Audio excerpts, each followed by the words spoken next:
get started.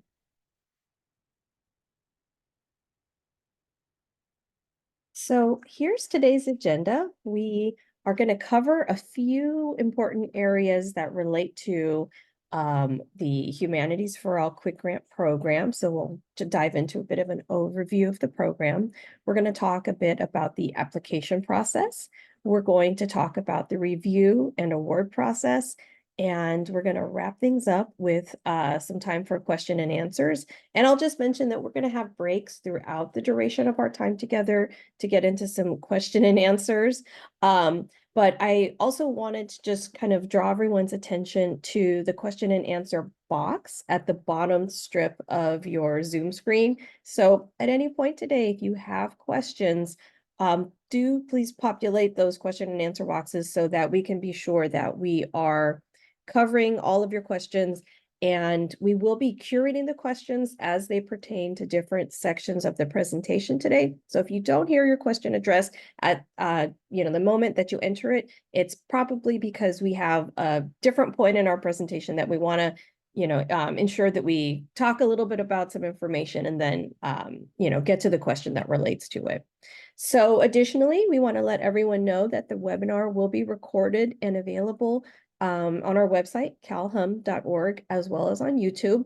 We're also going to send out a follow-up email for everyone who has registered for today's webinar. So in that follow-up email, you'll get the slide deck, as well as a link to the recording. So if you're not with us in person today, if you're not, we will follow up and make sure that you have access to all of the information that we talked about today.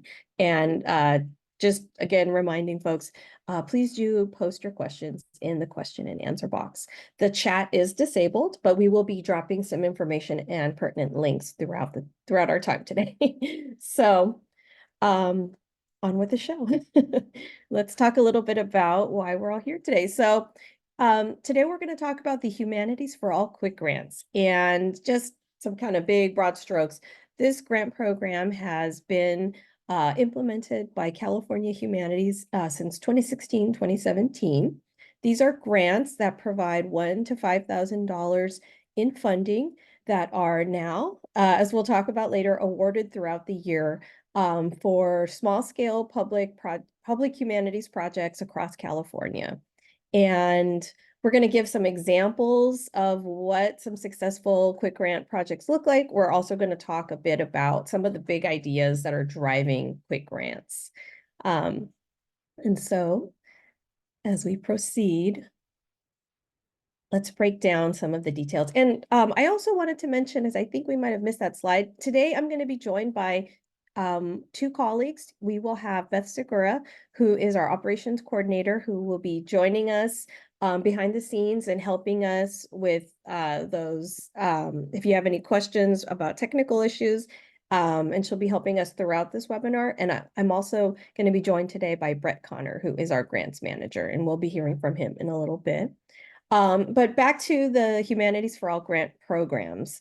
Quick grants are one of the two branches of the Humanities for All grant programs. There's two mechanisms, as we call it.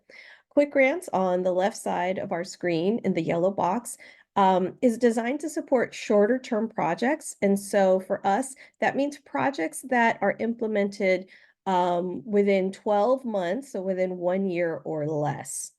Quick grants provide $1,000 to $5,000 upfront in grant funding. There is no match required.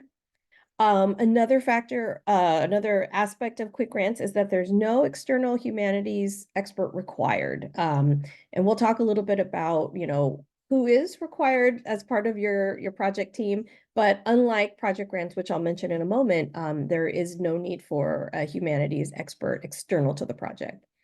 A new important detail to take into consideration is that quick grants are now available to organizations with budgets of $500,000 a year or less. And as you may have seen on our website and in some of our e-news blasts, applications are now accepted anytime. So we are taking applications on a rolling basis. So on the right-hand side of our screen are project grants, which are another grant program that is also part of the Humanities for All grants. These are for longer term projects So the grant period is between 1.5 to 2 years in length. These are projects that are intended to support larger scale projects. You have that longer grant period. And so the idea is that the project is going to have more comprehensive programming or, other aspects that will take that additional time. Project grants do require the involvement of a humanities expert as an advisor in some capacity. Project grants provide between $10,000 to $25,000 in grant funding, and they do require a cash and or in-kind match associated with the project. And the next deadline is just around the corner. So you can expect to see a project grant deadline on June 15th, 2024. So not too far from now. And let's talk a little bit more about the Humanities for All quick grants. And one of the things that is central to both Humanities for All grant programs is that these projects should incorporate participatory learning experiences. But for us, those participatory learning experiences must be humanities centered. And we'll talk in a moment about what the public humanities are. But most importantly, these programs, as we'll provide in some of the examples, should be learning experiences open to California-based audiences. These programs should promote empathy, knowledge, and insight. They should offer community-centered programming, programs that are designed with community interests, needs, and experiences in mind. And these should be programs that are designed to also engage new and underserved audiences, as well as increase access to the humanities for participants. So for the individuals who these programs are designed for. So if you're interested in learning more about the humanities in a more in-depth way, I always encourage everyone to take a look at our website. We have some great definitions and some great kind of information about our organization and our history. But most importantly, we just want to make sure that folks who take part in this webinar today walk away with the understanding that quick grant projects are designed to be participatory. There has to be some sort of hands-on learning or experiential learning that is at the core of the program. And we do have some great examples. But first and foremost, when we talk about what are the humanities and what are the public humanities, we frame the humanities as a set of concepts, a methodology, a way of doing things, a body of literature and knowledge that enable us to understand, explore, and communicate about the human experience. And that is really central to all of the programming and the grant making that we do. We know that the humanities encompass very diverse and broad ways of knowing that focus on exploring meaning and values and promoting understanding. And most importantly, we also want to frame the humanities as, in addition to those academic disciplines that maybe we have heard about, whether it's literature, philosophy, history, art criticism, etc. There's many, many more things out there. We want to frame the humanities in the everyday and our practices of everyday life. So that includes reading, conversation, storytelling, reflection, analysis, and community dialogue. And so we have some photos of some great programs that are in action. So when we put the public and the humanities together, we have a whole exciting and new discipline that our organization is oriented around. And that includes humanity-centered learning experiences that take place outside of formal educational environments at any level. And today we have two great examples, one of which is a program that happened in April, led by an artist by the name of Nono Boy, who also is known as Dr. Julian Saporiti. He is an ethnomusicologist, and he's recorded his music through the Smithsonian Folkways and also has been featured on NPR. But one of the really exciting things about Nono Boy's music is that he uses humanities methodologies, humanities ways of creating knowledge and analyzing information to document aspects of Asian American life through oral history, through research, and through media production, and then creates songs that are based on that information. And so he gave some really cool workshops that actually introduce members of the public into incorporating these practices. And so on the left side of our screen, we have a project that was presented at Beyond Baroque in Venice, California. And this was an exhibit and workshop series called Where Has All the Affordable Housing Gone? And as you can see, the participants are analyzing a map. They're using those humanity skills that are rooted in understanding place, understanding community, and that participatory learning happened in many, many ways, but one of which was a workshop that was mapping available housing in the area. So if you're interested in learning more, you can always access a list of all of our previously funded projects on our website. But if you're interested in actually taking part in these programs, you can take a look at our calendar, our events calendar, and see if there's anything happening in your neck of the woods, and you can see the public humanities in action. And so let's talk a little bit more about some examples. These are examples of programs that have been implemented through our organization over the years. This is just a tip of the iceberg. There's so much more out there. But we also wanted to just frame this by saying humanities projects can be virtual. They can happen, via Zoom, like we're gathering today, or YouTube, or they can be in person, very traditional methods of gathering and analyzing and talking and thinking, in addition to hybrid programs. These programs include community forums, public dialogue, film and discussion series, oral history or story-based projects that produce public-facing events, very important, community-wide reads with interactive programming, neighborhood history projects like the Beyond Baroque project, cultural festivals, interpretive exhibits, hybrid arts and humanities and interdisciplinary projects, and many, many more. So again, you can investigate our website to see a little bit about how programmers are actually putting these different modalities into practice. So one thing that we do want to spend some time on today is talk about what is eligible and what is not eligible for Humanities for All quick grant funding. And the first thing we'll talk about is what's not eligible. And so funding for individual artists, scholars, or researchers creating works or planning without any public programming connected that will be implemented during the grant period is not eligible. This grant cannot support organizational development or general operating support or capital improvements. This grant cannot support open-ended or ongoing programming. There does need to be a beginning, middle, and an end, and the duration of the program does need to align with the period that of 12 months that your funding will be available.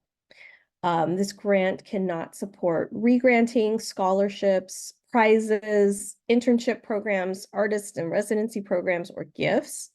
And additionally, this grant cannot support standalone film, video, or media production projects.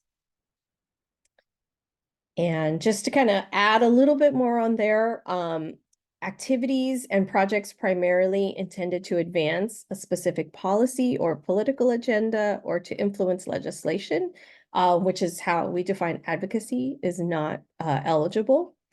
Academic research activities, curriculum development, or projects that are solely accessible to an in-school audience are not eligible. Activities and projects primarily designed for the purpose of fundraising, marketing, including institutional or organizational promotion and advancement, are not eligible. And lastly, professional development programs or other activities geared for specialized audiences are outside of the scope of this funding. So our next section is really going to explore who can apply. And we have some new eligibility criteria that I'll tease out a little bit in just a moment.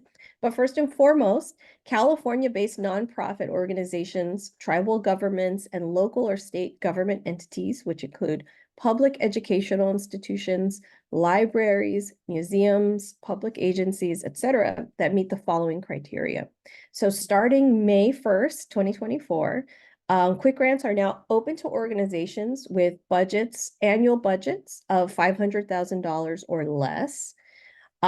Additionally, projects may be fiscally sponsored by eligible organizations. And I just wanted to kind of underscore this.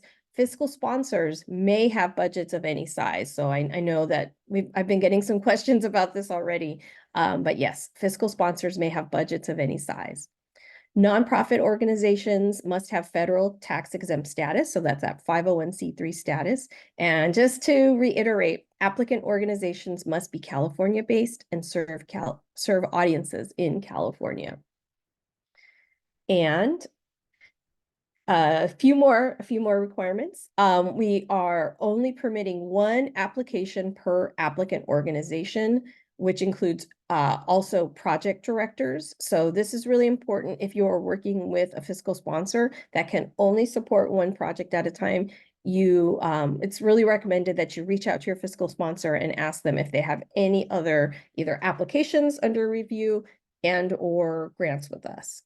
So to that end, applicants cannot apply to any other California Humanities Grant Program with an application pending review.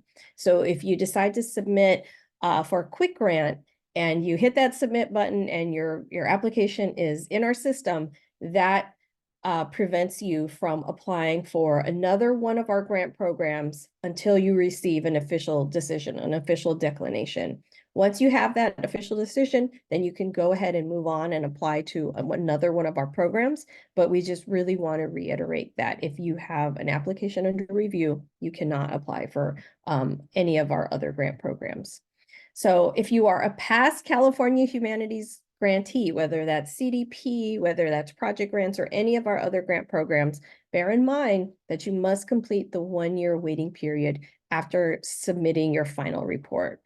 So that's, again, if you're working with a team or a fiscal sponsor or an organization that's received our funds before, do find out what the status is of when they submitted that final report.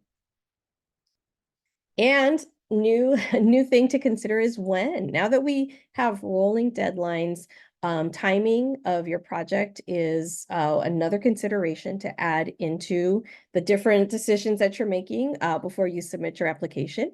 And so starting May 1st, 2024, applications are now accepted on a rolling basis. So no deadlines, as we've said. Applications must be submitted at least 10 to 12 weeks before your program start date and no more than 9 months before your program begins. Applicants can expect a review period of 10 to 12 weeks. So we really do want you to kind of take this timing into consideration when you submit your application so that you have ample time to both receive the notification following the review of the grants and also that your program, that you have that adequate lead time for your program. And so I think this is now time for a question break. And so let's take a look and see what we've got so far. Yeah, Lucinda, we do have a couple here. Mhm. Michael starts off with a good question that combines our requirement about media and also about what is considered public programming. So Michael's question, and forgive me, Michael, I'm going to rephrase a little bit. He would like to create a web video that would be linked to a QR code on a memorial plaque located in San Diego. So one, would you consider this one of those standalone film or media projects that isn't eligible? And two, would this be considered a type of public programming? So good. Great question. Thank you, Brett, for flagging this one. And thank you, Michael, for reaching out. So first and foremost, one of the things that when we say participatory in our guidelines, we do add that there needs to be some sort of active and real-time facilitation. And so that's something that I will say we are looking for when we receive media-related projects. So say, for example, you're creating, you're seeking funding for media production and there's no programming that includes facilitation, then that would not be eligible for this grant.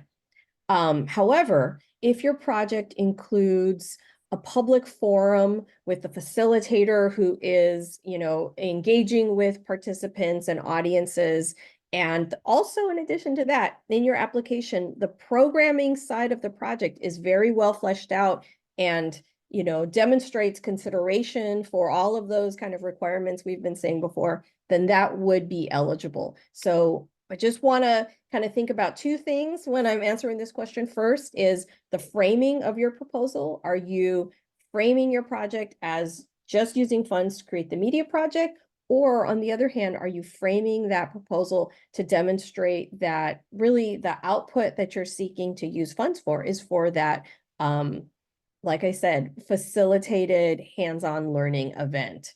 So I hope that's helpful. I'm always happy to talk more about this, and you can reach out to me offline. And so it looks like we have a couple more questions. Let's see, you Yeah, want to flag another? Yeah, I'm going to just read a couple here Go for before it. we move on. Gayla asks, um, if my organization is self-organized online book club, but not a 501c3, Mm. so how can I apply? So Gayla, in that case, you would need a 501c3 nonprofit to act as a fiscal sponsor on your behalf. We as California Humanities are only able to fund organizations. We're not able to fund individual people, and those organizations have to be federally recognized with the government. So, Gayla, yes, in your instance, you would need to find a nonprofit to serve as your fiscal sponsor who does have the 501c3 designation. Yeah, thank you, Brett, for flagging that, because now I'm seeing a few questions about a sole proprietorship. So I'm imagining that's like a business, individuals. And again, we just want to underscore that applicants are eligible if they are working with a nonprofit, a 501c3 nonprofit, or they have a fiscal sponsorship agreement with an eligible entity, again, with that 501c3 status. Oh, sorry. You have another one? Go for it. You want to do one more, and then One more. there's some budget ones I think I'm going to save for Yeah, later, and there's a couple others we can apply to we can respond to in the chat. But perfect. Diana asks, could you talk about how ongoing projects are not eligible? If my organization has been working on a film series and we need funding for this year's edition, is that considered ongoing? Great question. That was that was actually the one I was going to read. So yeah, I think the way to kind of tease this out is, say, for example, you are a museum and every Sunday you have, art talks at 3, and it's something you do throughout the year. That would be considered an ongoing project. If you have a project that is annual or iterative, you do a film screening every fall and you're working up towards it, and it's something that is part of your organization's programming. We don't consider that ongoing because there's like a discrete beginning, middle, and end to it. So for us, that's sort of how we kind of divide that line. If it's something that's going to happen, like I said, throughout the year, no matter what, that's ongoing. If it has a beginning, middle, and end, when the program starts, you implement it and it's finished, then that is not ongoing. And so thank you for these great questions. I'm going to pass the baton over to Brett, who's going to talk about the application. All right, thanks, Luciana. So what I'm going to do is kind of walk you through a few bullet points and then get into some screenshots of what your experience will be like on our portal and how to apply here. All right. So everything's online nowadays. It's 2024, of course. We don't accept anything in paper or, God forbid, a fax or anything like that. So everything is online. You'll fill out an application form with fill in the blanks and drop down boxes and that sort of a thing. You'll fill in some narrative prompts, just paragraphs that telling us about your project and your intent and your context, and we'll go over those prompts in a little bit. We'll also talk about the budget form. And if you are a project that's fiscally sponsored, we'll ask for a memo of understanding or a fiscal sponsorship agreement. So you can always get to our application portal by going to our homepage, calhum.org. And at the very top banner, you'll see a link to the grant portal. So a couple of key phrases that you'll hear us talk about during this presentation, and if you're awarded with us, we'll continue to use these phrases, and if you apply with us in the future, well, you'll see these same things. So the PD, or the project director, this is the person that we will ask for you to name within an application. We consider the project director the person who has the majority of the responsibility to execute the proposed project. The authorizing official, or AO, that is the person at your organization that, A, for application's sake, has the ability to sign off and say, yes, everything included in my application package, all the information about my organization, all the information about my proposal is true. Just basically certifying that, yes, I know this person is submitting a proposal on behalf of my organization. I'm okaying it. A fiscal sponsor that we've talked about already, if you are not a 501c3 organization, if you are not a municipal organization, if you are not a tribal government, you will need to find a 501c3 federally nonprofit organization to apply on your behalf. And the terms owner and collaborator apply strictly to our grant portal. It's kind of a technology thing. So whether you are the project director, whether you are a grant writer, whether you're an administrative assistant, whoever you are, if you begin an application in the grant portal, you are considered the owner. The owner has the submit button. That's very important. No one else has the submit button but you. So if you begin the application, even if people help you along the way, which is what collaborators do, if you are the owner, you have the submit button at the end of the day. Now, there will be an add collaborator button. So if you need help with different parts of the application, maybe the CFO is going to enter in budget details. Maybe the project director is going to write the narrative portions. You can use the add collaborator button to add people access to your application, and you can all fill out different things all together. All right, so like I said, there's the entrance to the grant portal. It will bring you to a little login window. If you have applied with us before, or if you have had a grant with us before, you'll want to just do the login, use the same username and password that you've used in the past. If you are new to us, hit that register button and set up a new username and password. Now, once you're logged in, a good place for you to start is to hit the programs menu at the top. Basically, that's going to give you a menu almost of all the different grant programs that we have, that we offer throughout the course of the year. That is where you will find the entry point to Quick Grants. You'll see the title of Quick Grant. It'll give you a little description, and it'll say, click on the More button, and then you'll be able to start your application from there. So this is what it looks like once you've begun an application. You'll see kind of in the middle where it says Your Tasks, you see several different tasks lined up in rows. As you complete those tasks, the green that checkbox will appear once you've completed that.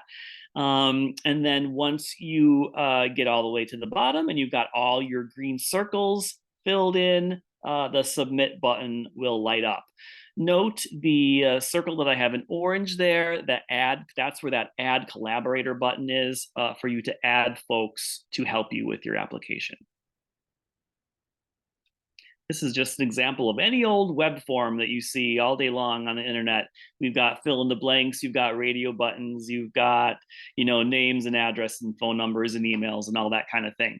What I want to draw your attention to is at the end of each task that's part of your application, you'll have that green mark as complete button.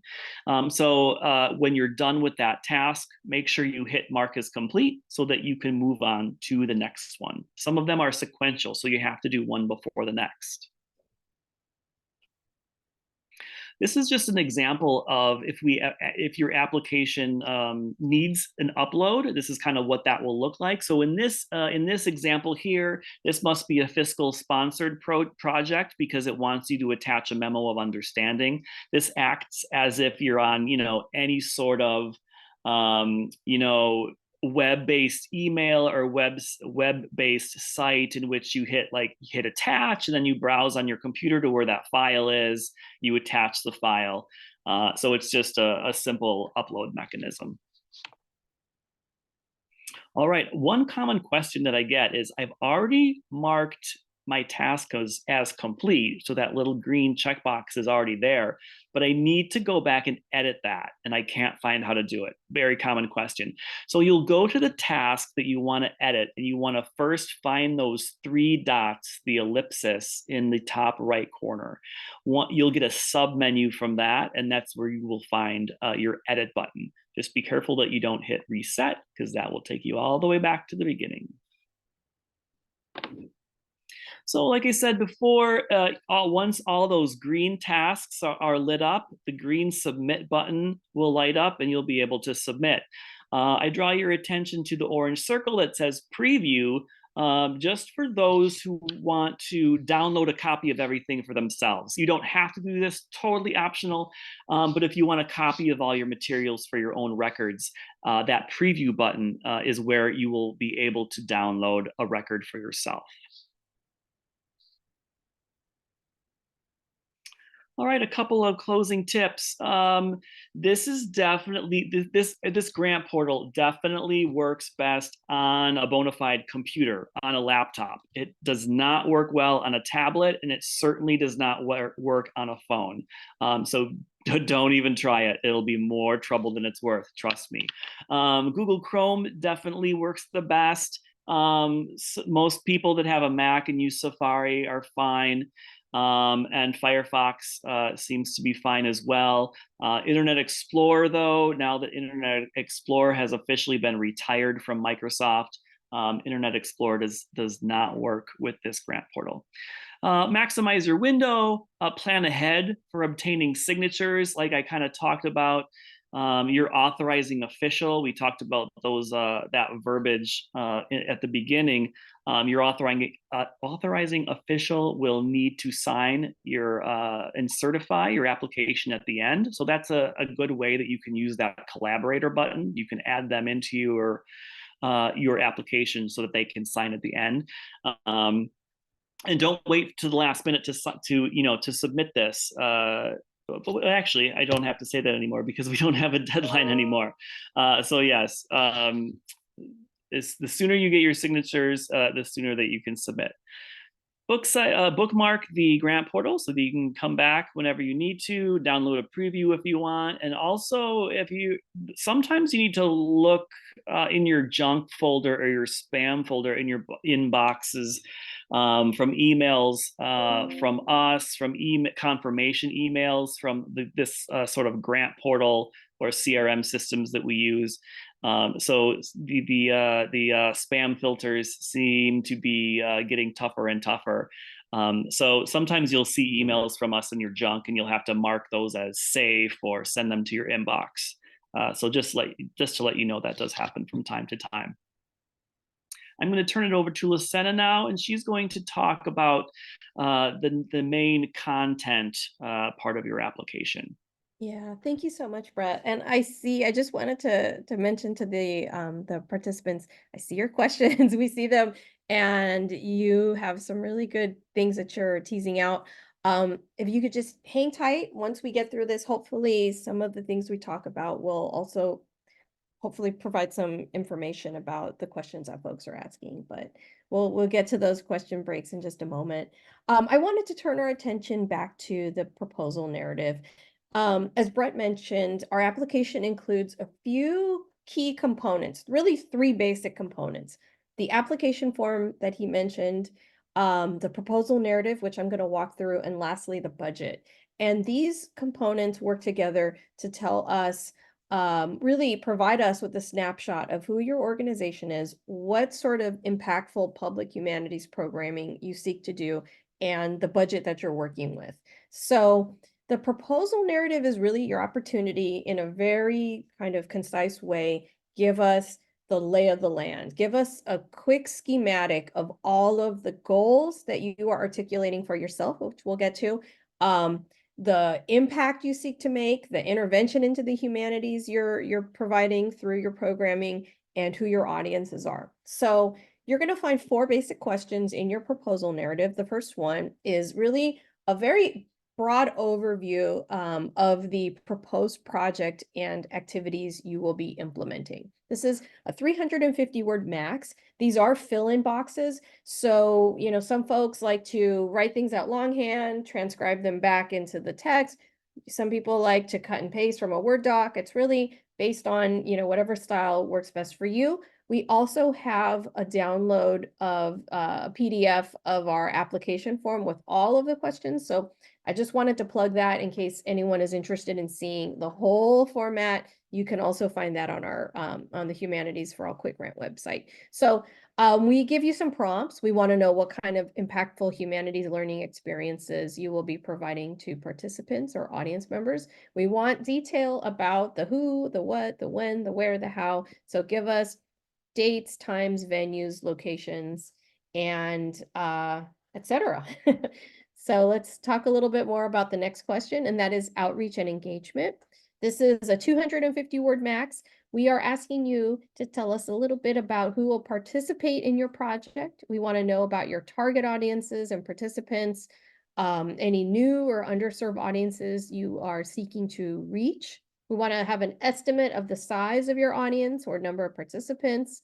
We want to know a little bit about your marketing and publicity plan and any methods that you will be implementing to reduce barriers to entry. So this could mean fees, scheduling, language translation, childcare, whatever it is that relates to your project. Third, we are looking for your objectives and desired outcomes. And I saw a question in the Q&A about this. What are the measurable goals? Well, this really, there's a few things that I think, to look out for that we're mentioning here in the prompts. We want to know the significance of this project. Why is this important? Why do you want to do it? Objectives. What are the anticipated impacts and benefits of your project? So this is really based on you. This is based on the goals of your team and of the work you wish to do. And we also want to get a sense of your plan for your own evaluation work. So, are you intending to do interviews with participants? Are you intending to do surveys or, some sort of other method of really just evaluating the effectiveness of your work? And I would say the other piece that's always important with all of our grants is really, we would like to see how the grantees, for the folks receiving our funds, are making the humanities accessible to the people of California. And I think that's something that shows up a lot of different ways, but it's important that the applicants also are very clear about their own goals, that the things that they want to see happen. Last but not least, we have the capacity section. This is a 300 word max box, and this is where you will tell us who the project director and other key people who will plan and implement the proposed activities. I saw someone had a question about a humanities advisor expert. We don't require that. Essentially, for our other grant programs, the longer term grant programs, that can be someone who has knowledge about a subject, whether it is lived experience, community experience, or academic background. But I just want to take that off of your radar. Don't worry about that.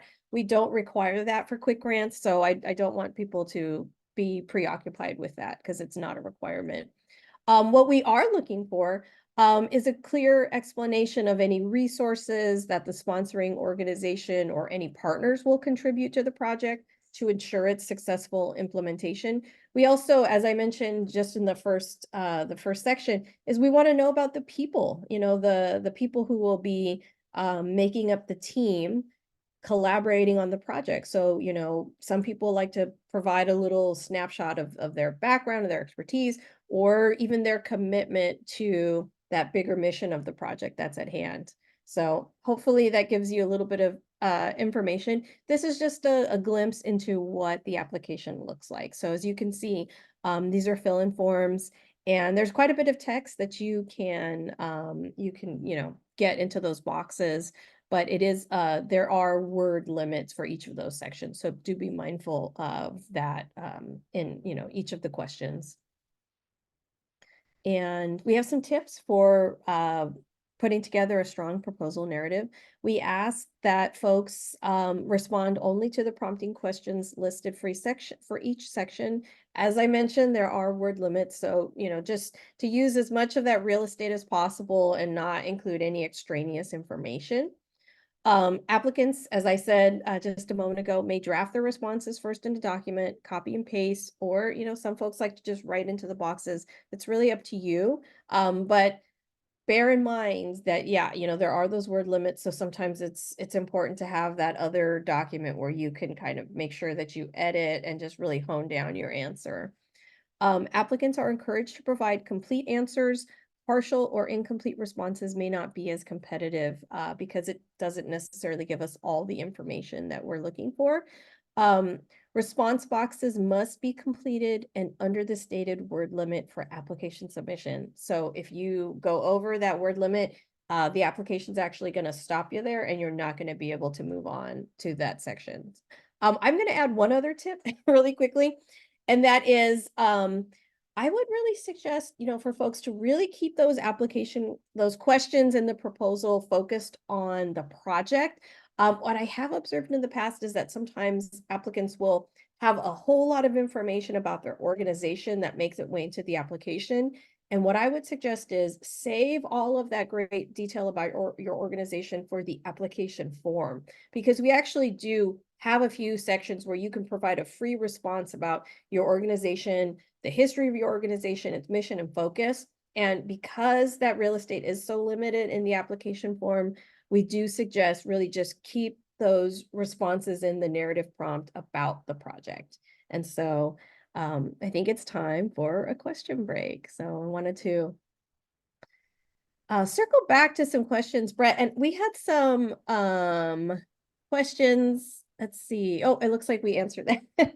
Is there anything that you want to flag first as I read through the questions? Yeah, I want to first start with Christine's asking, what are you looking for with quote unquote measurable outcome? How do we measure that? Mhm. Yeah, and I think we touched on it a little bit, but I would say, in terms of measurable outcomes, it's going to vary from project to project. If your goal is to raise awareness about a subject, then there's one measurable kind of outcome is that you can measure how many people attended the event. We will actually include, if you do become a grantee, we include surveys that are our cross-program surveys. And one of those questions in the survey is actually, what's the key takeaway that participants are walking away with? So have they learned about a subject that, again, is rooted to our mission in expanding access to the humanities in California? However, there are other goals that are very germane to each project, and folks are coming up with some really interesting and very thoughtful ways of sifting out what participants are gaining from programming. And so I really do leave it to the expertise of programmers to define that for themselves. But as we mentioned, there are some basic metrics that we have in our program surveys. I also think that that should work in concert with the goals that grantees have for their own work. Let's The see. rest are all budget questions you sent us, so I think we should probably save those and look at the Perfect. budget. Love it. Great idea. Okay, so I'm going to pass it to Brett. All right, so eligible expenses. So anything really that has to do with your program or executing your program. So programmatic and administrative salaries and benefits, professional fees for speakers like honoraria, stipends, program related supplies, materials, copies, programs. Marketing and outreach, flyers, any sort of documentation of your program, evaluation expenses, food and refreshments for your activities. We do have to exclude alcoholic beverages because these are federal grant dollars that we fund out. So we are unable to you were unable to use alcohol. And then up to 10% of your award can be applied to indirect costs, such as a fiscal sponsor fee or an overhead. So what that means is if this is a $5,000 grant and you are using a fiscal sponsor, a maximum of $500 is the amount that that fiscal sponsor can take as their cut, if you will. Same thing for a university. If you are a department at a university or a group within a university, the sponsored projects office, the grants office at that university would only be able to take 10% off the top. These are just a few examples. The FAQ document does have a couple more in there. So funding guidelines, again, you can ask between $1,000 to $5,000. You do not need any matching requirements for us. If you have matching funds, great, report them to us. That helps our cause with the NEH. Grant funds should only be used for eligible project-related expenses during the grant period. So you shouldn't be, even if you are awarded, you shouldn't be, the funds that you get from us in the future cannot be spent before the grant period takes place. And then you'll see when we show you a screenshot of the budget, there is a little paragraph for the budget narrative. That's where you can break down your costs and describe different things. I know a couple people had questions about the information that they provide in the budget. So let's take a look at that. This is the example of the budget form. This is only a $5,000 grant. We want to keep this simple for you. We are basically asking you to break down your expenses into 4 categories. So you can see the 1 through 4 in the grid there: project personnel, program, like program execution, program preparedness, administrative, whether that's administrative personnel, whether that's supplies and expenses, and then indirect costs. So column 1 is going to be required, and you can see that the total at number 3 should not be more than $5,000.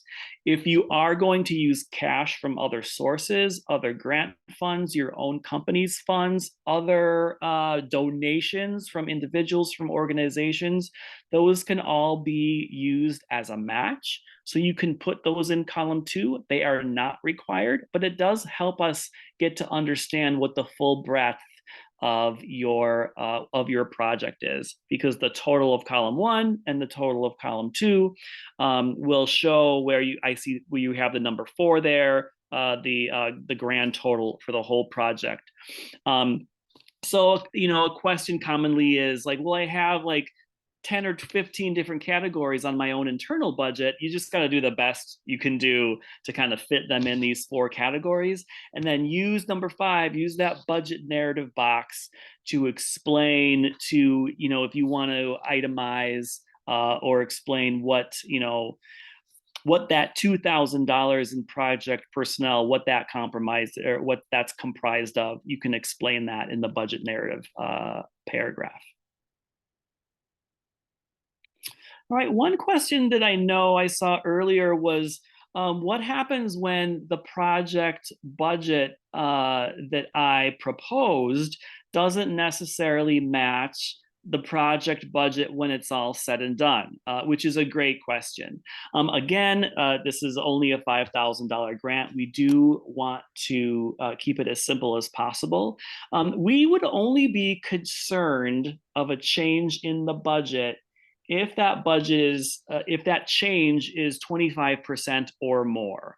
So 25% of that $5,000, if you needed to recategorize that 25%, you would need to send in a change request. Again, but this is down the line. This is when your project is, halfway through or most of the way through, after you've been granted and you realize the numbers aren't quite coming out how you thought they would. You would submit a change request to alter your budget. We would look at that internally, and 99% of the cases we're going to approve that.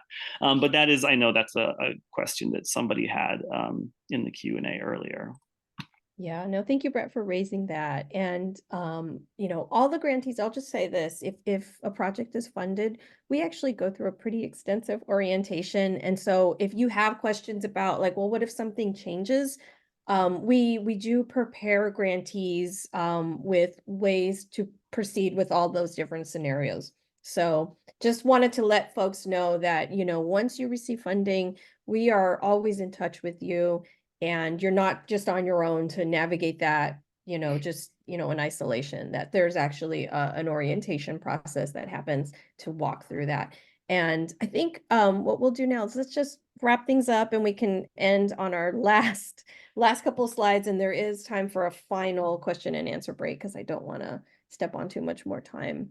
So I wanted to talk about the review, notification, and award process, because I know that that is something that people want to know about as they submit their applications. We are anticipating that the due diligence, which reviews the proposals for competitiveness vis-a-vis the criteria we have spelled out in the guidelines and the FAQ, will be completed over the course of 10 to 12 weeks. So as you know, we have rolling deadlines. That's going to be happening in concert. That's going to be something that will be happening on an ongoing basis. So the awards and notifications will also be made on a rolling basis. But we want to just let people know upfront that that will probably take between 10 to 12 weeks.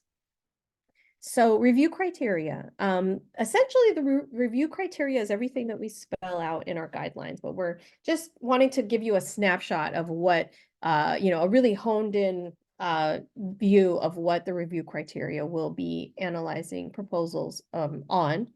And first and foremost is that there is an awareness of and responsiveness to the interests, needs, and characteristics of the target audience for a program.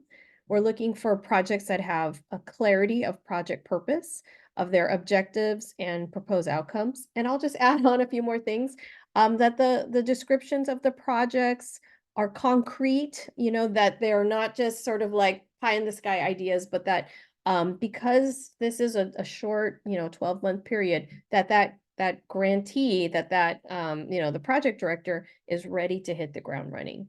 We're looking for project teams that have the necessary skills and resources to successfully implement their project, that the projects are feasible given the budget, given the outreach, given the evaluation, and given just facts on the ground about the work that grantee wishes to implement, and that the suitability of the sponsoring organization and partners, matches the goal of the project and its outcomes. And we have just some headlines of what makes a project and what makes an application stand out, rather, that the budget is reasonable. And I'll just even add an asterisk that the narrative in the budget breaks down costs. We're not looking for pages and pages of detail, but if you, say, okay, this is X amount for salaries, X amount for materials, all of those subheadings have a little bit of corresponding explanation breaking down the funds, that the project team has relevant expertise and resources, commitment to the project on the part of the partners and the community, that most importantly, the humanities are central to the project and its goals and its aims, that the project is audience-centered and publicly accessible, that the project responds to community needs and interests, and in many ways is ambitious, but also realistic given, the circumstances, funds, etc. And we wanted to just put our contact information. I'm sure most folks know how to get a hold of us if you've received our e-news, if you've taken a look at our website, but we just wanted to give you one other opportunity to get our contact information. If you have questions about eligibility, guidelines, requirements, or the Humanities for All grant programs in general, reach out to me, Lucena Lau Valle, and my email address is provided. And if you have questions about the online application process and compliance, you can reach out to Brett Connor, who is our grants manager, and his email is provided in the slide. So thank you for sticking with us today and your great questions. I look forward to hearing from you. And as I mentioned at the top of the hour, we'll be sending out a recording of this webinar to everyone who is registered. So if you weren't with us today, you could get a copy of this video after.